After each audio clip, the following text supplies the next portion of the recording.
గత సార్వత్రిక ఎన్నికల్లో వైఎస్ఆర్సీపీ వైనాట్ 175 వ్యూహం బెడిసికొట్టినప్పటికీ ఆ పార్టీ నేతల్లో ఎటువంటి చలనం లేదని, వారి వైఖరి మారలేదని, అందులో భాగంగానే సజ్జల రామకృష్ణారెడ్డి రాబోయేటువంటి ఎన్నికల్లో వైఎస్ఆర్ కాంగ్రెస్ పార్టీ 200 స్థానాలకు పైగా గెలవబోతుంది అంటూ ఆయన బింకాలు పలుకుతున్నారనేటువంటి వార్తలు వస్తున్నాయి. వీటి మీద మనం పూర్తి స్థాయిలో విశ్లేషణ చేసుకుందాం.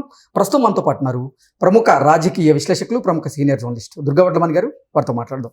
మేడం నమస్తే అండి. గత సార్వత్రిక ఎన్నికల సమయంలో వైఎస్ఆర్ కాంగ్రెస్ పార్టీ వైనాట్ 175 అనేటువంటి స్లోగన్ని బలంగా వినిపించింది. అయితే ఆ వ్యూహం బెడిసికొట్టిన తర్వాత కూడా వైకాపా నేతల్లో మార్పు రాలేదని, వారి వైఖరి మారలేదని, అందులో భాగంగా సజ్జల రామకృష్ణారెడ్డి మళ్ళీ రాబోయేటువంటి ఎన్నికల్లో వైఎస్ఆర్ కాంగ్రెస్ పార్టీ 200 స్థానాలకు పైగా గెలవబోతుందంటూ బింకాలు పలుకుతున్నారనేటువంటి వార్తలు వస్తున్నాయి. వీటి మీద మీ విశ్లేషణ ఏంటి మేడం? అంటే చింత చచ్చినా పులుపు చావలేదనేది అర్థమవుతుంది.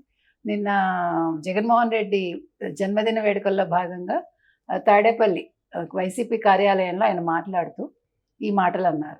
అంటే 2019-24 మధ్య వైసీపీ ఏ రకంగా ముందుకు వెళ్ళింది, రాష్ట్రాన్ని అభివృద్ధి పదంలో తీసుకెళ్ళింది, ఇంచుమించు 15-20 సంవత్సరాలు అభివృద్ధిలో ముందుకు వెళ్ళిపోయింది అంటున్నాడు ఆయన.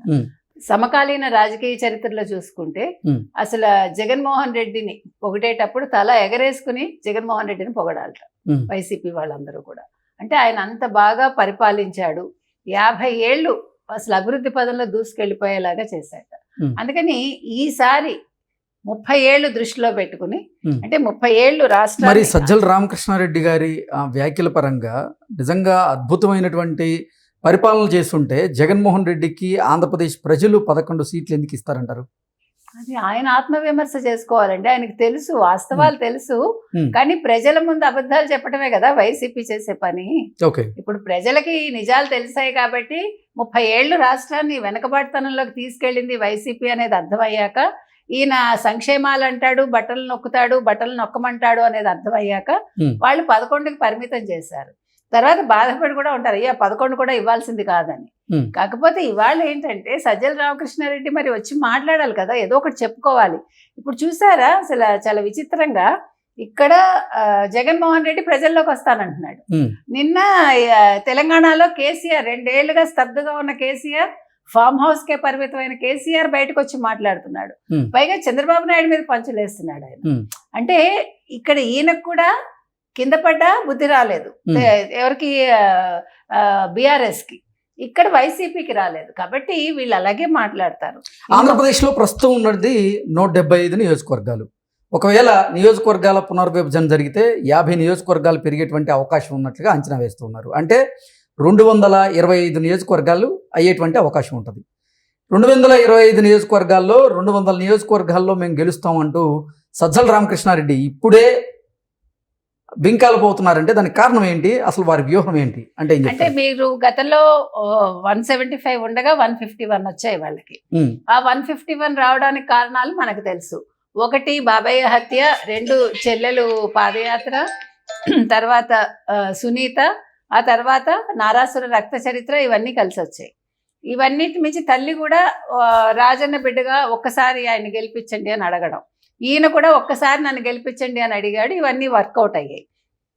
అయితే ఇప్పుడు 225 అన్నప్పుడు వాళ్ళు మళ్ళీ అక్కడ 175లో 151 ఎలా వచ్చాయో అలాగే 225లో 200 వస్తాయని చెప్పుకుంటున్నారు వీళ్ళు.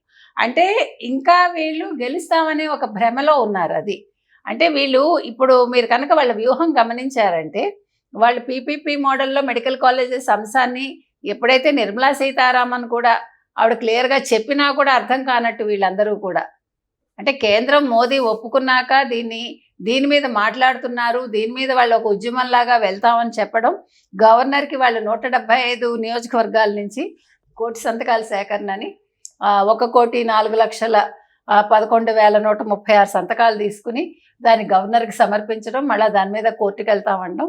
అంటే ఇది వాళ్ళ వ్యూహం అంతే. అంటే ఇప్పుడు ఏదైతే రాష్ట్రానికి మంచి జరుగుతోందో అది జరగట్లేదని ప్రజల్లోకి తీసుకెళ్లాలని ఒక ఆలోచనలో ఉన్నారు. అంతేకాకుండా వస్తున్న పెట్టుబడులు కూడా మీరు రాకండి అని ఇప్పటికి కూడా లెటర్స్ రాస్తున్నారు.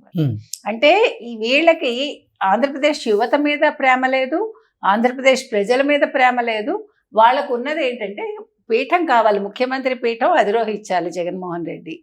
రాష్ట్రాన్ని దోచుకోవాలి. ఇప్పుడు దోచుకున్నది సరిపోలేదు. అందుకని ఇంకొకటి, వీటన్నింటినీ మించి వాళ్ళు రాగానే 2 నెలల్లో ముందు జైల్లో వేయాలి అందరినీ. ఈయన రెడ్ బుక్ అన్నాడు లోకేష్, కాబట్టి వాళ్ళు డిజిటల్ బుక్ అని చెప్పి నిన్న కూడా జగన్ చెప్పాడు కదా, మొన్నను ప్రెస్ మీట్ లో, డిజిటల్ బుక్ తెరుస్తాము, మీ సంగతి తేలుస్తాము, మిమ్మల్ని జైల్లో పెడతామని. సో వాళ్ళు ప్రజల్ని పరిపాలించడానికి వాళ్ళు వద్దామని అనుకోవట్లేదండి. వాళ్ళు చంద్రబాబు నాయుడిని, లోకేష్ని, పవన్ కళ్యాణ్ని జైల్లో వెయ్యాలి అనే ఒక ఆలోచనతోటి వాళ్ళు ముందుకెళ్తున్నారు ఇవాళ. అందుకని నిన్నను జగన్మోహన్ రెడ్డి బర్త్డే కూడా చాలా పెద్ద ఎత్తున చేశారు. సింహాచలం అప్పన్నకు అతను ఎవరో చాలా పెద్ద హారం చేయించి ఇచ్చాడు, మీరు చూశారు. తర్వాత నిన్నను గొర్రె పొట్టేళ్ళని నరికి ఆ రక్తంతో ఆయన ఏమంటారు ఫ్లెక్సీకి వాళ్ళు అభిషేకం చేయటం అనేది, అంటే వేట కొడవళ్లతోటి మీకు రప్ప అని ఏదైతే చెప్పారో, అంటే ఇవాళ వాళ్ళు గొర్రెపోతులు నరికారు, రేపొద్దున్న అధికారంలోకి వస్తే వాళ్ళు రెప్పరెప్ప వేట కొడవళ్లతో మనుషుల్ని నరుకుతారా అనేది నిన్న ఒక సందేహం వచ్చింది మనకి. అదేవిధంగా నిన్న వెంకటేశ్వర యూనివర్సిటీ ఎదురుగుండా పెద్ద పెద్ద ఫ్లెక్సీలాగా పెట్టడం, ప్రజలు కూడా దాన్ని నిరసించారు, విద్యార్థులు కూడా నిరసించారండి. ఇట్లా వాళ్ళు నిన్న మొత్తానికి ఆయన బర్త్డేని చాలా పెద్ద ఎత్తున చేస్తూ, అంటే ప్రజల్లో జగన్మోహన్ రెడ్డి ఇమేజ్ని పెంచడానికి వీళ్ళు చాలా ప్రయత్నించారు. కాకపోతే వాళ్ళ ప్రయత్నాలన్నీ కూడా బెడిసి కొట్టినట్టే. ఎందుకంటే ఆయన ఏమంటారు పుట్టినరోజులు చేసుకోవటం కాదు, ప్రజలకు ఏం చేస్తాడు ఆయన వస్తే అనేది చెప్పడం ముఖ్యం. అంతేగాని నేను వస్తాను, నరుకుతాను, చంపుతాను, మిమ్మల్ని జైల్లో వేస్తానంటే ప్రజలు 200 సీట్లు కాదు కదా, 2 సీట్లు కూడా ఇచ్చేదానికి రెడీగా లేరు. ఓకే, ఆల్రెడీ విఫలమైనటువంటి వ్యూహాన్ని, వర్కౌట్ కానటువంటి వ్యూహాన్ని వైఎస్ఆర్ కాంగ్రెస్ పార్టీ మళ్ళీ ఎందుకు తెర మీదకి తీసుకొస్తూ ఉంది? దాని వెనక ఏం జరుగుతోంది అంటే ఏం చెప్తారు? అంటే అసలు ఫస్ట్ వాళ్ళు మార్చాల్సింది సజ్జల రామకృష్ణారెడ్డి అండి. ఇప్పుడు జగన్మోహన్ రెడ్డి మళ్ళీ అదే తప్పిదం చేస్తున్నాడు. ఇప్పుడు ఒకసారి సజ్జలను పెట్టుకున్నాడు కాబట్టి సజ్జల వల్ల ఏదో అవుతుంది అనుకుంటున్నాడు. ఇప్పుడు కావాల్సిన ఇప్పుడు ఎవరున్నారు నీ పక్కన? ఎవరూ లేరు. నువ్వు వ్యూహకర్తలు కొత్త వాళ్ళని పెట్టుకో. గతంలో లాగా అతను ఎవరు ప్రశాంత్ కిషోర్ కాకుండా అతను అసిస్టెంట్ ఎవడో ఉన్నాడు కదా, అప్పుడు ఎవరి వల్ల వర్కౌట్ అవ్వలేదు. అందుకని ఆయన ఆలోచించుకోవాల్సింది అసలు ప్రజలకి మనం ఏం మంచి చేయాలి, ప్రజల్లో నేను ఉండాలంటే నేను ఏం మాట్లాడాలి, ఏం చేయాలి తెలుసుకోవాలి. ముందు అసలు ఒక మాజీ ముఖ్యమంత్రిగా, ఒక ఎమ్మెల్యేగా నువ్వు మాట్లాడడం నేర్చుకో. అసలు రేవంత్ రెడ్డిని చూడండి ఎట్లా మాట్లాడుతున్నాడు. సరే చంద్రబాబు వీళ్ళందరినీ పక్కన పెట్టండి, లోకేష్ వీళ్ళందరూ ఎలాగా ఉన్నారు, కానీ రేవంత్ రెడ్డి నీ అపోజిషన్ అతను కూడా, అంటే కేసీఆర్ లాంటి వాడినే దింపిన రేవంత్ రెడ్డి ఎట్లా మాట్లాడుతున్నాడో చూసి నేర్చుకో. అంటే జగన్మోహన్ రెడ్డి సజ్జల రామకృష్ణారెడ్డిని అలాగే ఐపాక్ ని నమ్ముకున్నంత రోజులు ఆయన వైఖరిలో మార్పు రాదంటారు? ఖచ్చితంగా. ఇప్పుడు ఐపాక్ ని పక్కన పెట్టేశాడు, అదే విధంగా సజ్జలను కూడా పక్కన పెట్టి ఒక కొత్త సలహాదారుని పెట్టుకున్న ఆయన, ఒక మంచి కంపెనీ, నాకు తెలియదు ఇప్పుడు కంపెనీ అవసరం ఉందో లేదో కూడా, ఆల్రెడీ నీకు అనుభవం ఉంది కాబట్టి నీ అనుభవాన్ని రంగరించి సరైన మనుషుల్ని చుట్టూ పెట్టుకుంటే కొద్ది గొప్ప సీట్లు పెరిగేదానికి అవకాశం ఉన్నాయి, కానీ ముఖ్యమంత్రి అవడానికి అయితే నాకు ఎక్కడ అవకాశాలు అయితే కనిపించట్లేదు. ఓకే అండి, థ్యాంక్ యూ సో మచ్.